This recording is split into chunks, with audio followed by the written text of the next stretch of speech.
Bonjour, je suis Nicolas Maury, le réalisateur de Garçon chiffon. C'était la volonté d'ouvrir la chambre à moi, c'est-à-dire que je suis quelqu'un qui s'est construit dans sa chambre et au bout d'un moment, on rêve très grand dans une chambre, mais on a envie de montrer aux autres ses rêves et ça c'est arrivé de façon autobiographique au divorce de mes parents. J'avais 11 ans. Et là, j'ai intégré une petite troupe de théâtre amateur dans ma ville de Saint-Thierry-la-Perche, en Limousin. Et voilà, et c'est à partir de là où quelque chose s'est rejoint en moi très très fort, alors que j'étais très timide, mais tout à coup de me désembarrasser de moi en étant devant les autres un peu. Voilà.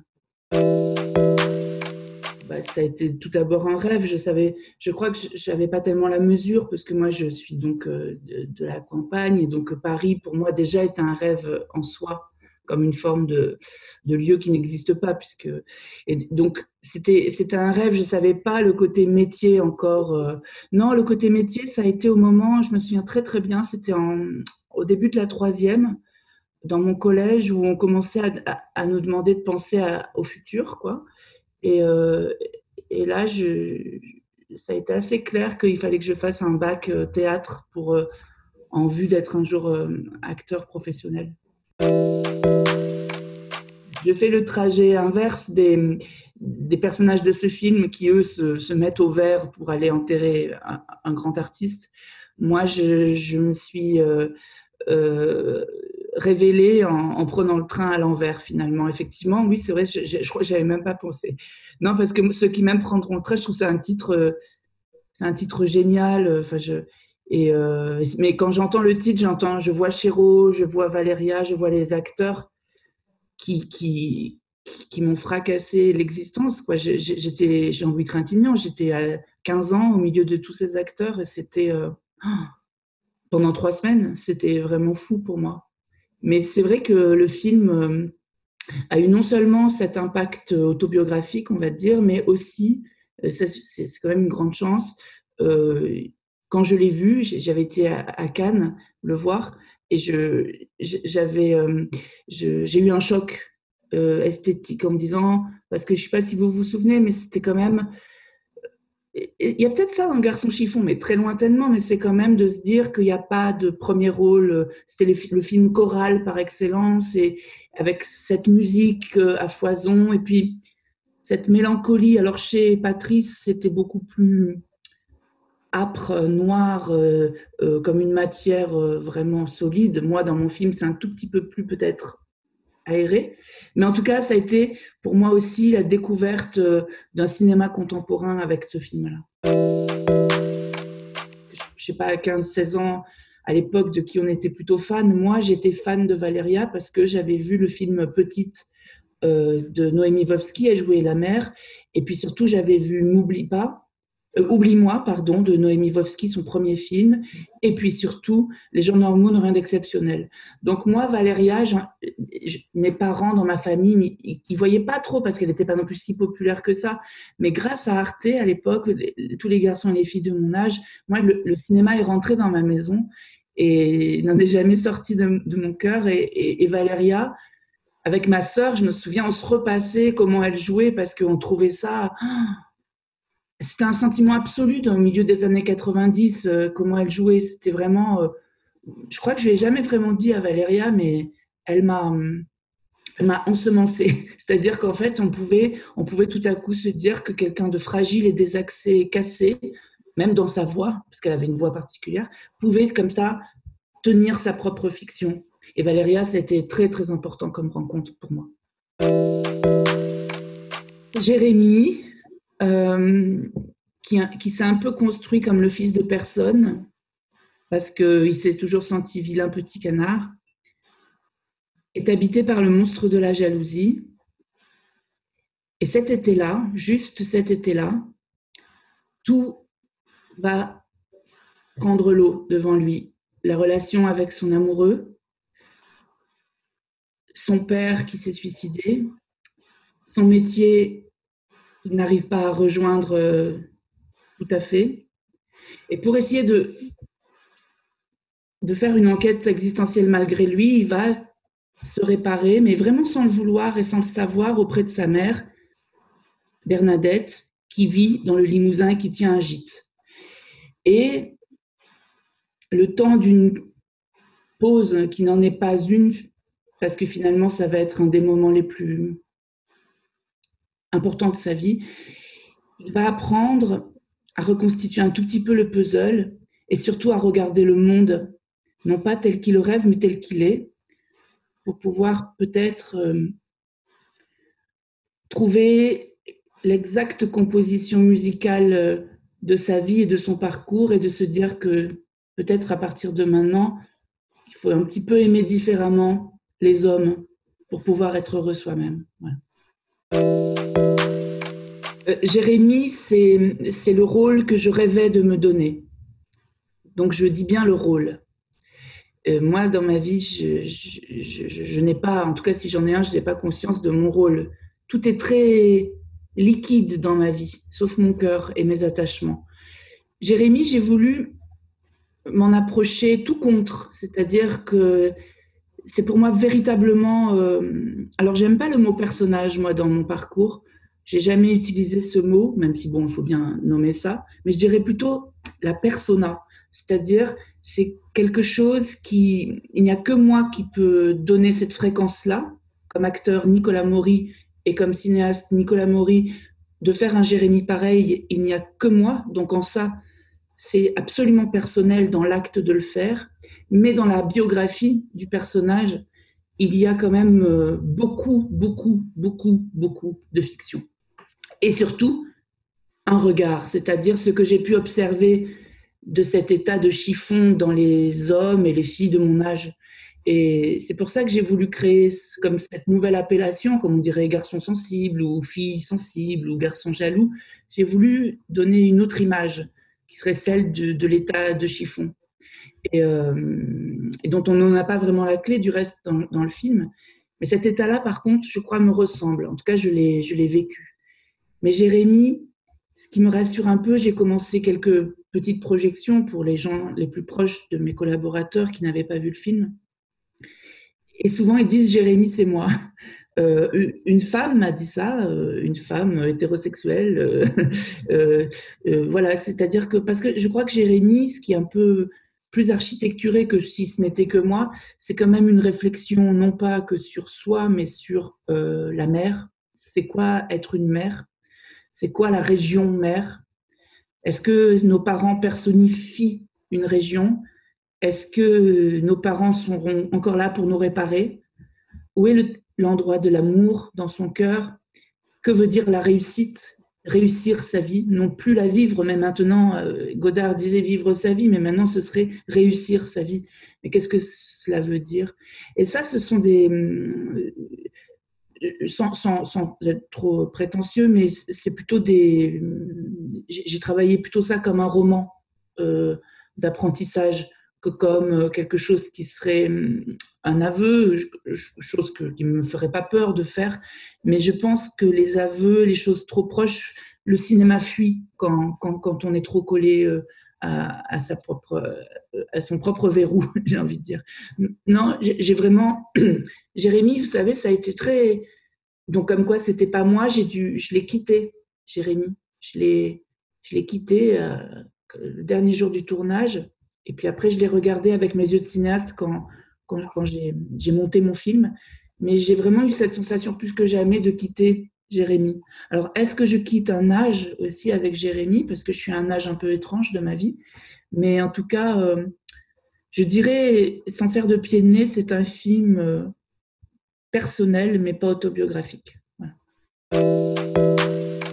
J'avais besoin d'aller vers une actrice qui, comme ça, au départ, Nathalie, pas besoin de... C'est une de nos immenses actrices. Mais Nathalie, dans son parcours, ça n'a pas été la première actrice, c'est-à-dire pour moi, celle de mon tremblement, celle de ma construction d'acteur. Par contre, aller à sa rencontre avec Bernadette a été la chose la plus... Artistiquement, je dirais, la rencontre la plus magnifique de ma vie. Parce que Je sentais, alors vous expliquer comment, je ne pourrais pas, je sentais qu'elle et moi, Nathalie et moi, en Bernadette et Jérémie, on apposerait quelque chose dans notre rencontre et dans ces rôles qui serait de l'ordre de la première et définitive fois, comme une mère à son fils et comme le personnage. Et Nathalie et moi, on ne s'est pas tourné autour du tout, jamais. Dès que ça tournait, même l'équipe se sentait intimidée, c'est qu'on se regardait, comme j'ai jamais regardé une partenaire de ma vie, je vous assure. Et des fois, je ne pouvais pas m'empêcher de pleurer quand je la regardais, et on ne parlait même pas, et elle, pareil. Donc ça ne s'explique pas. Juste, ça m'a fait une grande confiance parce que elle m'a donné, dans ce film, je crois quelque chose que je n'ai jamais vu au cinéma. Donc, c'est immense, c'est océanique, c'est... Même parfois encore, là je fais encore les derniers ajustements du film, et même parfois encore, elle m'emporte. Parce qu'elle... c'est sacré un acteur, ce que ça dépose. Ça dépose un rôle, ça dépose une réplique, un mouvement, un regard, un silence. Mais ça dépose aussi quelque chose de très inconscient à l'instant où on le dépose. Et Nathalie, je ne sais pas pourquoi, m'a donné cette chose-là de façon très généreuse. Voilà. Oui. Et s'était passé une chose folle, c'est que Dominique Besner nous avait présenté. Et à l'époque, moi, j'avais fait Émergence. Et Dominique, qui est quand même aussi, quand même, moi, dans ma vie, à l'orée, à la croisée, je ne sais pas, au début des chemins, comme un oracle, avait dit à Nathalie, je crois qu'il faut que vous vous rencontriez. Et Nathalie est allée se démaquiller, on s'était dit bonjour, et en sortant de sa loge de maquillage, elle avait serré son trench, elle était partie dans le couloir, elle s'était retournée, elle avait dit, vous savez Nicolas, il faut laisser le temps au temps. Et elle s'était retournée, et redit une fois, le temps au temps. Et est partie. Je m'étais dit, tiens, on aurait dit un peu une pub, enfin, qu'est-ce que c'est que ce truc? Et en fait, 3 ans après, elle était Bernadette. Donc ça, c'est quand même fou. Je l'avais déjà fait pour Émergence, mais ça a été très très fort entre nous. Moi, quand je travaille avec Laure, donc c'est une partenaire dans la vie absolue et dans le jeu absolu. Pour moi, on est un duo absolument infernal. Mais j'avais beaucoup, elle et moi, on avait beaucoup de pression parce que c'était assez réussi ce qu'on avait fait déjà, et on devait tourner la même scène, si vous voulez. Donc moi, comme cinéaste, j'ai dû tout rechanger et j'ai dynamité l'ensemble parce que ça me plaît beaucoup. Je parais comme ça assez mais j'aime beaucoup, je suis un peu un terroriste de la réalité devant les caméras. Donc j'aime bien un peu prendre en otage parfois mes acteurs, mais pas par manipulation, mais par envie qu'ils soient beaux. Et là, j'ai dynamité Laure et moi, et ça crée une scène absolument... bon, c'est bizarre de dire ça de son film, enfin, que moi je trouve unique et absolument inouïe, parce que je lui laisse un champ, dans tous les sens du terme, une colère qui était la mienne sur ce tournage aussi, parce que j'ai appris, quand on fait un premier film, on apprend la production, on apprend une équipe technique qui peut être certes formidable et parfois aussi empêcher le geste. Et aujourd'hui, je crois que le cinéaste, plus que jamais, sur les tournages, il est seul. Je parle vraiment des cinéastes. Je parle pas des réalisateurs. C'est pas pareil. C'est pas le même monde pour moi. Et voilà. Et dans mon cinéma que j'essayais de trouver depuis des années, et que là, il fallait plus le trouver, il fallait le faire apparaître. Et j'ai fait dire des choses à Laure qui étaient exactement ce que je pensais. Et Laure l'a fait magnifiquement. Et de toute façon, Laure et moi, c'est je crois, pour la vie, vraiment. Et je veux la filmer encore et je veux encore jouer avec elle. Parce qu'elle me fait penser à ces actrices renoiriennes. Elle est humaine, trop humaine. C'est ça qui est magnifique chez elle. Mais il y a plein de choses encore, et c'est là où c'est beau, que les gens n'ont pas regardé. Elle a une très, très profonde fêlure et un grand sens de la tragédie. Donc c'est pour ça qu'elle peut être aussi drôle et si libre, mais parce qu'aussi, elle a un sens du tragique très fort. Ça, j'adore ça chez les acteurs. C'est un film très important dans ma vie. C'est mon premier rôle que m'a offert, et c'est vraiment le mot offert n'a jamais été aussi bien utilisé, Michael Bourg. Et ça a été fou d'être à Angoulême. Je connaissais peu Dominique à l'époque et je savais même pas que j'allais faire 10%. Et Dominique déjà avait été très en amour, enfin en tout cas charmé du film. Et Michael Bourg est un très grand cinéaste et je sais qu'il va faire des choses magnifiques et c'est très fort aussi pour nous que j'ai pu faire Garçon chiffon. Je lui offrirai ce film aussi comme il m'a offert Ruben dans Let My People Go. Mais c'était tellement joyeux Angoulême. Quand j'ai eu cet appel de Dominique Besnard, c'est aussi quelqu'un que je considère comme un proche de mon cœur, mais on est libre. Hein. C'est-à-dire que quand ma distributrice a dit on l'envoie à Dominique, j'avais presque envie de dire non, parce que je risquais beaucoup de choses, je risquais qu'il m'aime moins, je risquais qu'il l'aime pas, etc. Et en fait, il y a une très grande amie que j'ai filmée une semaine avant qu'elle meure, qui s'appelle Florent Giorgetti, qui est dans mon film, que connaissait aussi Dominique. Et il a commencé son appel, il m'a appelé, donc il avait vu le film. Il a commencé en me disant ce que tu as fait pour Florence, qu'elle meure en actrice.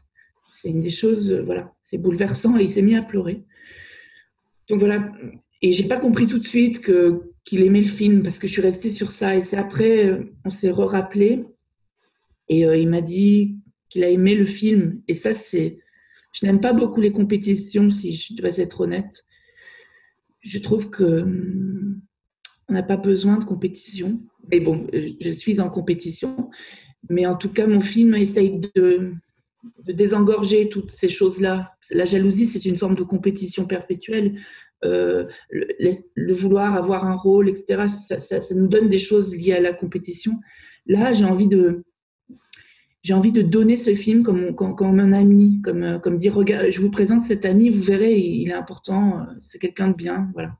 Donc, je suis très heureux d'être en compétition, mais je suis surtout très heureux que ce film aille à la rencontre de ce festival qui, j'ai l'impression, est un festival de cœur et un festival de choix, comment dire, pas de stratégie ni de trafic cinéma, mais quelque chose qui est de l'ordre du cœur et d'un vrai oui.